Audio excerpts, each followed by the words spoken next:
गृण्वन्तो विश्वमार्यं गृण्वन्तो। 9वां अध्याय भाग 2।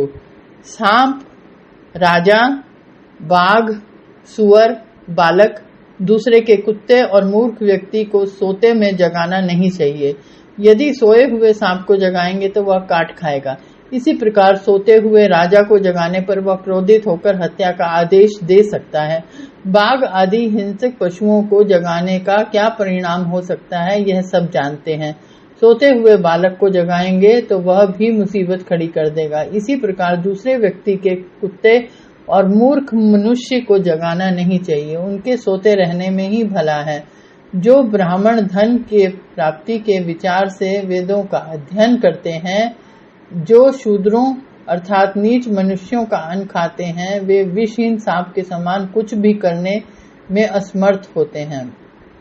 जो ब्राह्मण वेदों का अध्ययन कर उससे धन कमाते हैं अर्थात उस ज्ञान से पैसा बटोरते हैं, वे ब्राह्मण भी जो अपने पेट भरने के लिए शूद्रों के अधीन रहते हैं अर्थात नीच लोगों का अन्न खाते हैं, वे विष रहित सर्प के समान निरर्थक हैं। तेजहीन हो जाने के कारण ऐसे विद्वान ब्राह्मणों को संसार में किसी प्रकार का यश और सम्मान प्राप्त नहीं होता है। जिसके नाराज होने पर किसी प्रकार का डर नहीं होता और जिसके प्रसन्न होने पर धन की प्राप्ति की आशा नहीं होती, जो न दंड दे सकता है और न ही किसी प्रकार की दया प्रकट कर सकता है, उसके नाराज होने पर किसी का कुछ नहीं बिगड़ता। विषहीन सांप को भी अपना फन फैलाना चाहिए और उसमें विष है या नहीं इस बात को कोई नहीं जानता। हाँ, उसके इस आडंबर से अथवा दिखावे से लोग भयभीत अवश्य हो सकते हैं। मूर्ख लोग अपना प्रातः काल में के समय जुआ खेलने में, दोपहर का समय स्त्री प्रसंग में और रात्रि का समय चोरी आदि में व्यर्थ करते हैं। चाणक्य द्वारा प्रयुक्त मूर्ख और व्यर्थ शब्द यहाँ महत्वपूर्ण है। मूर्खों के बारे में ऐसा कहकर आचार्य ने संकेत किया है कि विद्वान अपना समय सद्कार्यों में व्यतीत करते हैं। अपने ही हाथ से गुथी हुई माला, अपने हाथ से घिसा हुआ चंदन और अपने ही हाथ से लिखी हुई भगवान की स्तुति करने से मनुष्य इंद्र की धन संपत्ति को भी वश में कर सकता है। चाणक्य का भाव यह है कि धनवान व्यक्ति को भगवान की स्तुति करने के लिए किए जाने वाले उपायों को स्वयं अपने हाथ से करना चाहिए, दूसरों से करवाने का कोई लाभ नहीं होता। ईख, तिल, मूर्ख, छोटे आदमी, स्त्री, सोना, भूमि, चंदन और दही तथा पान, इन्हें जितना मला जाएगा उतने ही इनके गुण बढ़ेंगे।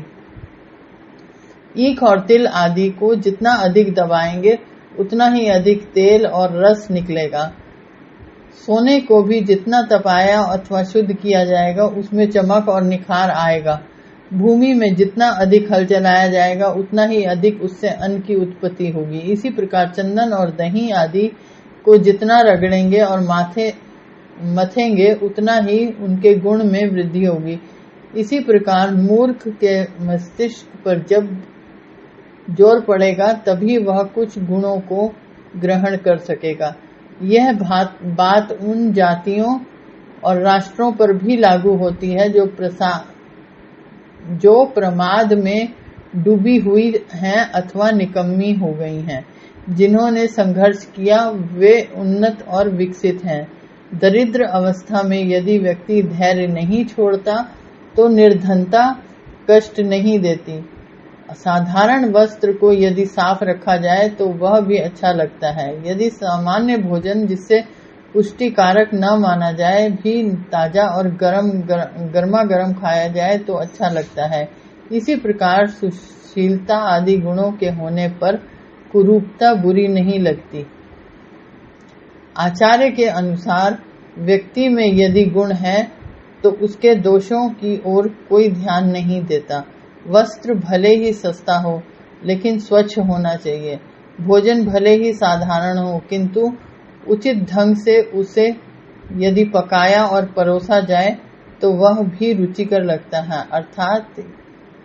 अर्थ यह है कि व्यक्ति में गुणों की प्रधानता होनी चाहिए, दिखावे की नहीं।